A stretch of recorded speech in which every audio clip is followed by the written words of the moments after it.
Thank you for coming out. This is a follow-up on our initiative, Second to None, that we've been working with throughout the past 5 months, talking about NASA, talking about Constellation, talking about the future of the programs, talking about Orion, talking about Aries 1 and Aries 4, talking about the programs that make a difference to this community and make a difference to this world.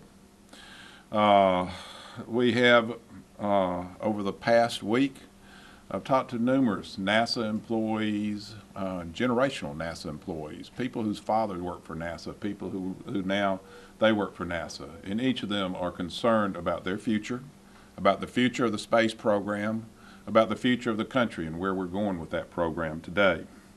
Our administration is concerned with that too. We are concerned with Washington and with an administration, both the NASA administration and the President's administration, that continues to push to cancel a program that has, by law, been named as a program that will continue. And it seems that the NASA administration, and this is the administration from Washington, D.C., has, to some level, ignored the spirit of the law that instructed that no programs will be terminated. We've addressed these concerns in 3 letters. First, on February 1st, we sent a letter to the President of the United States asking him to relook at his decisions concerning the Constellation program, to relook at his decisions and his commitment to the manned space program, and to look at his commitments of where the United States ought to be. And we asked those in a letter on February 1st. We sent a second letter to the NASA, to Marshall Space Flight Administrator, NASA's Administrator, Robert Lightfoot, and we sent that to him on June 7th. I think that you have copies of those letters in your packets. We also sent a third letter to Robert Lightfoot on June 14th. And these are the questions that we raised in that letter. And this letter comes from the Second to None Committee. It comes from our administration. It comes from the community. We asked them to start looking at, number one, to give us specifics about what we can do for workforce protection in this area. Not only workforce protection just for Huntsville, but throughout the nation. We have put together the most preeminent workforce that is dedicated to space exploration, to science, technology, that has ever been established in the world. And that workforce is slowly dissipating.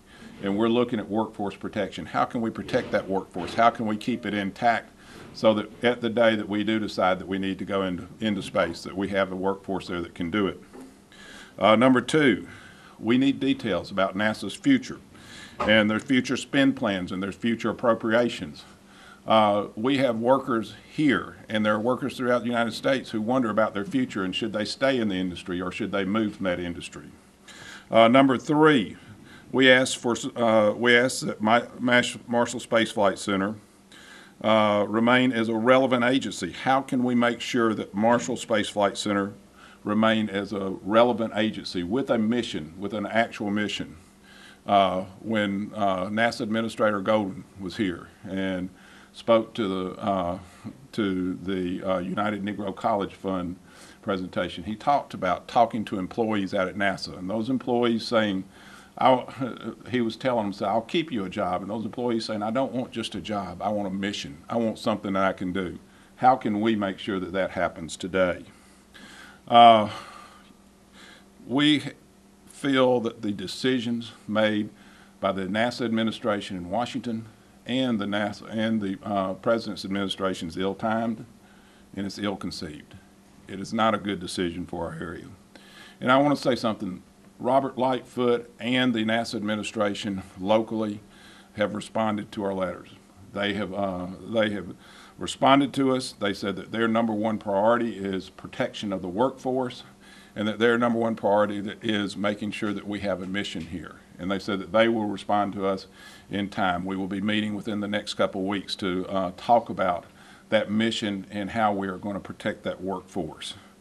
But the second point that comes up, it comes to mind, how can we as a country, we can spend $870 billion on a stimulus package, but we decide to give up our national space program? How can we as a country bail out Wall Street, AIG, and numerous banks, and then turn our back on the future of manned space flight? All that is what we have to look at. In the midst of high unemployment and economic recession, it's not a time to tell our citizens who have been the ones who have been the leaders in space technology and leading this country in manned space flight that they're out of a job and they're going to get pink slips. That's not something that we want to see happen in our area.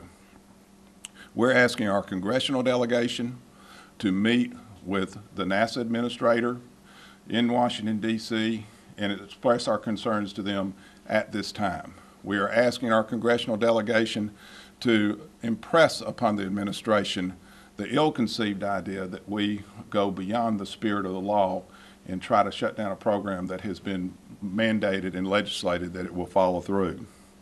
This is what we have asked. We've gotten no response on the first presidential letter.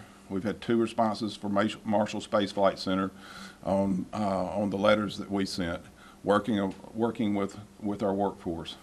But this effort that we're talking about isn't just a Huntsville effort. It's not just a local effort. It's a national effort. It's a national effort questioning what we as a country are going to do in space and science and technology, questioning what our goals will be, how we will find a future for our country. America is a country that when John F. Kennedy asked us to, we put a man on the moon in a decade.